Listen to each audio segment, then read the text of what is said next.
Meskipun sedang berhadapan dengan situasi pandemik COVID-19, tetapi kehidupan seharian masih perlu diteruskan dengan mengamalkan normal serta norma baharu. Bagaimana pula dengan pendidikan untuk anak-anak? Adakah kita sudah bersedia untuk membuka sekolah dengan normal serta norma baharu?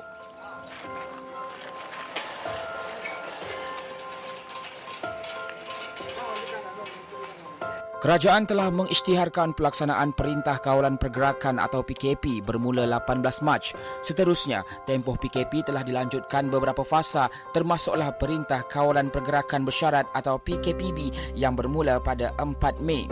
Sepanjang tempoh ini, kerajaan telah menetapkan bahawa semua institusi pendidikan ditutup. Walau bagaimanapun, Kementerian Pendidikan Malaysia atau KPM telah menyediakan garis panduan pengurusan pembukaan semula sekolah untuk diedarkan kepada semua sekolah mulai 4 Jun bagi membolehkan pihak sekolah dan guru-guru membuat persediaan sewajarnya. Garis panduan ini bertujuan untuk memastikan keselamatan dan kesihatan murid, guru serta warga sekolah sentiasa diutamakan semasa proses pengajaran dan pembelajaran atau PDP diadakan di sekolah. Selain pengurusan sekolah dan asrama sekolah dapat berjalan dengan lebih teratur dan lancar. Menteri Kanan Pendidikan Dr. Muhammad Razzi Majidin dalam temubual eksklusif bersama bernama berkata, garis panduan ini dibuat melalui perbincangan serta kerjasama rapat antara kementeriannya dengan Kementerian Kesihatan Malaysia atau KKM dan Majlis Keselamatan Negara. Ini adalah garis panduan pengurusan pembukaan semula sekolah yang telah disiapkan oleh Kementerian Pendidikan Malaysia dengan kerjasama rapat daripada Kementerian Kesihatan. Kita berbincang secara mendalam setiap langkah yang sepatutnya diambil di sekolah. Maka kita kumpulkan langkah-langkah ini, kita masukkan dalam garis panduan ini yang akan diedarkan kepada pihak sekolah, pihak pengurusan sekolah, diedarkan kepada guru-guru juga dan akan menjadi rujukan untuk ibu bapa. Bermula dari pintu pagar sekolah, bermula daripada pintu pagar sekolah di mana garis panduan menetapkan bahawa sampai sahaja pelajar ke sekolah, maka suhu mereka akan diperiksa dan mereka akan ditanya sekiranya mereka ada mempunyai sebarang simptom. Jika pelajar ada simptom, kena maklumkan kepada guru, maka guru akan mengambil tindakan yang selanjutnya. Dan kita juga sedar bahawa pelajar-pelajar ini kadang-kadang sampai ke sekolah berjalan kaki, naik basikal dan sebagainya. Dan kadang-kadang suhunya akan tinggi sedikit, daripada 37.5. Maka dalam garis panduan itu juga disebut bahawa pelajar-pelajar ini akan diminta untuk berehat dahulu untuk memastikan badan mereka agak lebih sejuk dan akan diperiksa suhu sekali lagi. Garis panduan ini menentukan beberapa ketetapan yang perlu dilaksanakan oleh pihak sekolah seperti pengurusan bagi penjarakan sosial di dalam kelas, kawasan sekolah, kantin dan juga asrama pelajar. Di dalam kelas, meja dan tempat duduk murid dijarakkan 1 meter bagi memastikan wujudnya penjarakan sosial antara murid serta bilangan mereka dalam sesebuah kelas juga dikurangkan mengikut kesesuaian jumlah murid dan kelas di sesebuah sekolah. Begitu juga bagi sesi pembelajaran yang akan diadakan di kelas terapung seperti makmal sains, pusat sumber, makmal komputer dan lain-lain lagi. Sekarang ini kita berada di makmal sekolah dan jika kita lihat telah ditandakan jarak-jarak bagi memastikan adanya penjarakan sosial. Boleh tengok saya dengan Datuk DG, space tengah-tengah ni tak boleh ada orang. Datuk DG berada dalam 1 meter daripada saya, begitu jugalah dengan pelajar-pelajar lain di sekolah ini, dan ini bagi memastikan bahawa pembelajaran ini dapat dilaksanakan dengan baik dan juga dalam keadaan selamat. Ini semua dalam SOP kita pastikan bahawa adanya penjarakan sosial di antara setiap orang pelajar.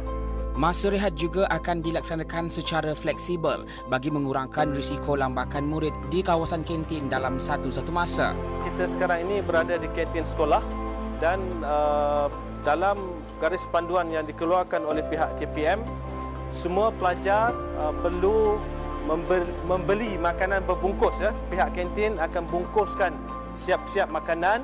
Ada beberapa pilihan untuk pelajar dan pelajar akan beratur mengikut garisan yang telah ditetapkan, jaraknya 1 meter dari seorang pelajar ke pelajar yang lain, dan mereka mengambil makanan, ada makanan ini dengan kuih dan juga air. Mengambil makanan tersebut, terus ambil makanan, terus bergerak balik ke kelas. Pelajar-pelajar akan makan di dalam kelas. Selepas makan mereka perlu bersihkan.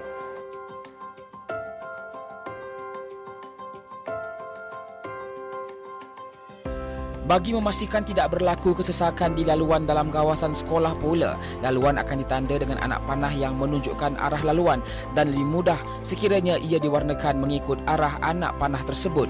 Ini di ruang jalanan di sekolah, kita boleh lihat ada anak panah ya, menunjukkan arah laluan setiap pelajar. Yang maknanya pelajar yang sebelah kanan bergerak ke hadapan, manakala pelajar sebelah kiri ini akan bergerak ke arah ke belakang, maknanya tidak akan berlaku pertembungan. Ini kita laksanakan di semua sekolah. SOP kita di semua sekolah. Cara yang terbaik adalah untuk memastikan semua jalan laluan adalah sehala. Tapi dalam keadaan di mana laluan itu agak besar, kita boleh buat laluan dua hala tetapi dengan penjarakan dan juga dengan anak panah yang jelas. Seterusnya, bagi sekolah yang mempunyai kemudahan asrama, garis panduan ini juga telah menetapkan beberapa peraturan yang meliputi kawasan bilik tidur pelajar, penggunaan tandas, bilik isolasi dan dewan makan.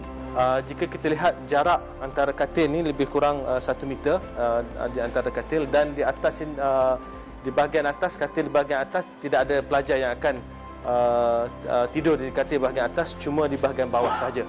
So jika kita tengok, maknanya telah ada penjarakan, dan ini merupakan salah satu SOP yang kita gunakan ya. Untuk sekolah yang memang katilnya setingkat, tak ada masalah, memang di bawah sahaja.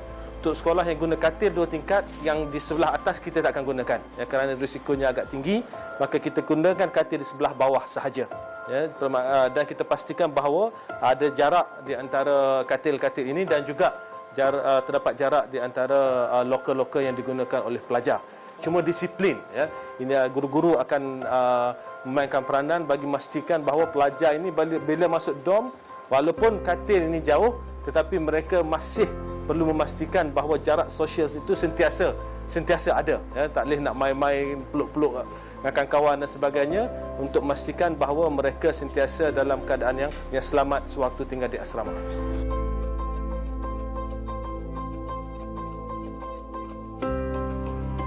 Dewan makan ini dah ada nama siap-siap untuk pelajar, dan ini boleh dilakukan dalam konteks sekolah yang tak ramai. Adalah asrama yang tidak ramai, maka sekolah telah membuat keputusan bahawa setiap meja ni pelajar dah ada nama dah masing-masing. Jadi bukan saja untuk makan 5 kali sehari ya, tetapi juga untuk persediaan kelas malam, prep dia akan dilaksanakan di sini juga. Jadi dalam konteks sekolah menengah kebangsaan Tunku Hussein ni, memandangkan kapasitinya ada, mereka boleh laksanakan ya. Masuk saja ke dewan makan, mereka boleh basuh tangan dahulu, mengambil makanan, dan makanan di sini akan pack. Kita memang minta kantin packkan makanan tersebut, bungkuskan makanan, pelajar akan ambil makanan yang telah dipack tadi dan mengambil tempat masing-masing. Selesai makan, untuk keluar mengikut pintu satu lagi.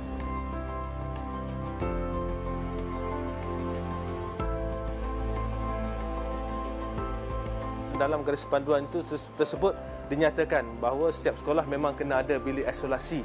Jadi kena ada satu isolation room. Bilik isolasi ini, jika pelajar menunjukkan sebarang gejala, maka pelajar ini kena dibawa ke sini, dan pihak sekolah selain daripada berhubung dengan ibu bapa, akan berhubung dengan pusat kesihatan yang terdekat. Jadi kita dah minta supaya sekolah sentiasa berhubung dengan pusat kesihatan sekiranya berlaku sebarang kes emergency. Garis panduan ini tidak hanya menumpukan kepada keselamatan murid, malah guru-guru yang bertugas di sekolah masing-masing dengan kewajipan mengadakan penjarakan sosial.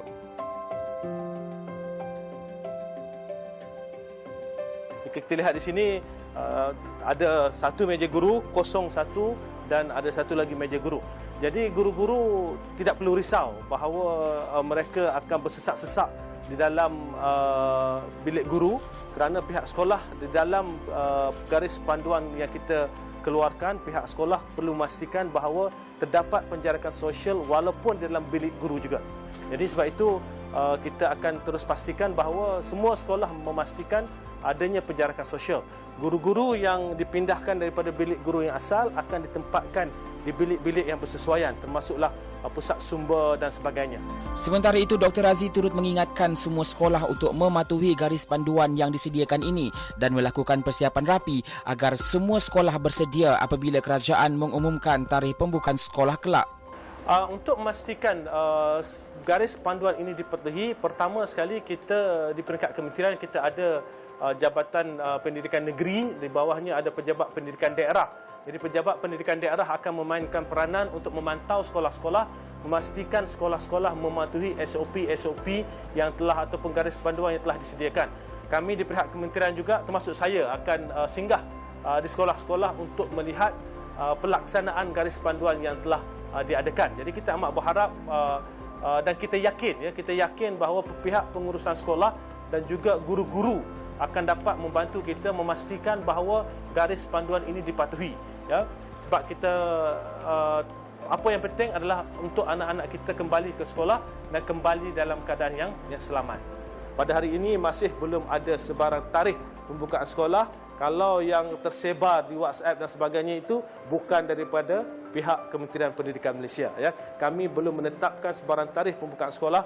Kami masih memantau bersama dengan pihak KKM dan juga pihak MKN untuk memastikan keputusan untuk membuka sekolah itu dibuat berdasarkan data-data yang lengkap. Yang akan ke sekolah dahulu adalah pelajar tingkatan 5 dan tingkatan 6 saja. Ini perlu jelas.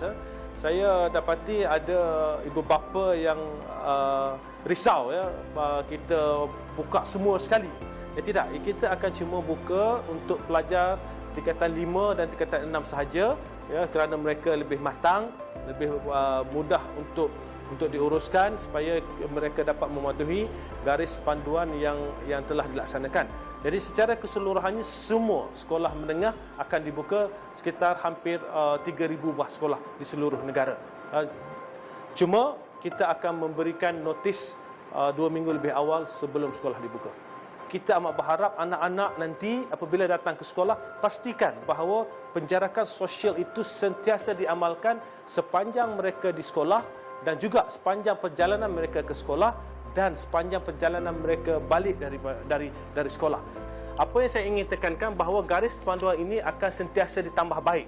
Dan apabila sekolah dibuka kelak dan kita lihat bagaimana perjalanan garis panduan ini, dan sekiranya terdapat ruang-ruang untuk kita tambah baik, maka garis panduan ini akan terus ditambah baik bagi memastikan seperti mana saya sebut tadi, pelajar hadir ke sekolah dapat mengikuti pengajaran dan pembelajaran dalam keadaan yang selamat.